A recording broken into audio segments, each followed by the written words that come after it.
In the sun-drenched orchards of Ambrosia Valley, there grew a mango tree unlike any other. Its fruit was legendary. Golden flesh so sweet it tasted like captured sunshine. Fragrance so intoxicating it could perfume the entire valley. And on this tree, among hundreds of promising green mangoes, there was one particularly ambitious mango named Manu. Manu watched from his branch as humans passed below, marveling at last season's harvest. "Such glorious fruits," they'd exclaim, "worth waiting a whole year for." Manu didn't want to wait. He watched the older mangoes patiently changing color day by day, absorbing sunlight, drinking rainwater, slowly transforming. Too slow, Manu thought. "Look at them," he said to his friend, Mina, a more patient mango hanging nearby, "wasting perfect days just being green. I want to be golden now." Mina swayed gently in the breeze. "Everything has its season, Manu. The sun teaches us when we're ready, not when we want to be ready." But Manu had a plan. He'd noticed that the mangoes receiving the most sunlight turned golden first, so he maneuvered his stem, twisted his position, pushed leaves aside until he basked in direct sunlight from dawn till dusk. At first, it worked beautifully. His green skin began showing yellow patches. He felt himself swelling faster than the others. "See," he called to Mina, "I'm speeding up time." The other mangoes watched with concern. "Manu, you're forcing it," warned an elder mango from a higher branch. "Sweetness can't be rushed. It must be earned through time." But Manu ignored them.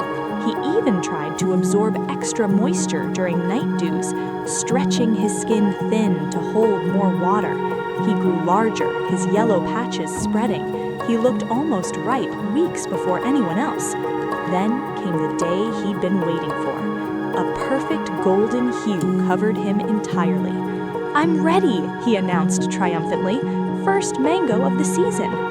A passing orchard worker noticed him. "Look at this one, already golden." He reached up, picked Manu gently, and placed him in the harvest basket with great anticipation. Manu felt proud in the basket, looking down at his still green companions. "Goodbye, slowpokes, I'm heading for greatness." But in the farmhouse, something went wrong.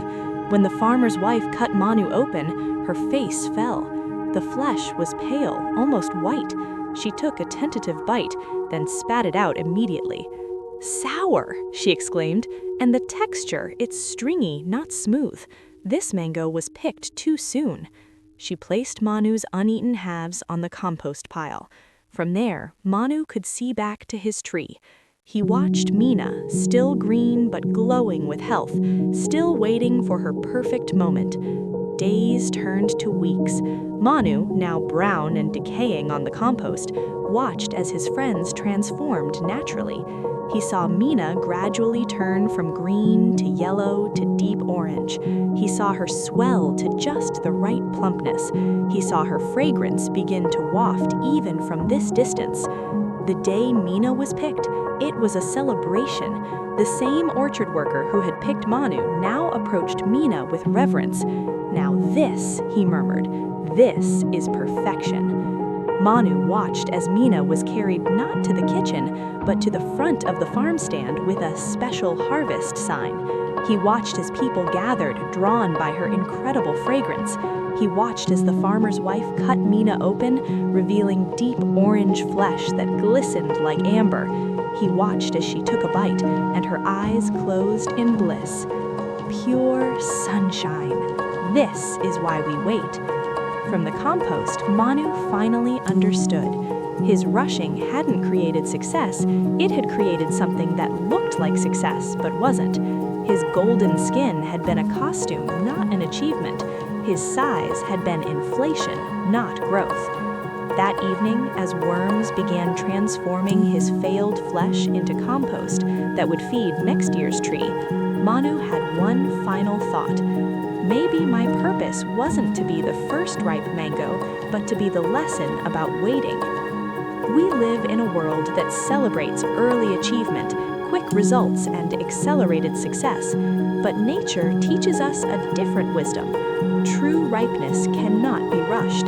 Sweetness must be earned through patient days and nights. Readiness is something that happens to you, not something you force. Manu's story reminds us that success isn't just about reaching the destination first. It's about arriving complete, whole, and truly ready. That golden appearance means nothing if the inside is still sour. That early achievement often costs us the depth, flavor, and substance that come only with proper time. Your growth has its own perfect timeline. Your development follows seasons you cannot control. Your ripening requires specific conditions, specific timing, specific patience. Don't rush to be golden on the outside while you're still green inside. Don't sacrifice substance for speed. Don't trade authentic success for early appearances. Sometimes the most successful thing you can do is wait, absorb, grow naturally.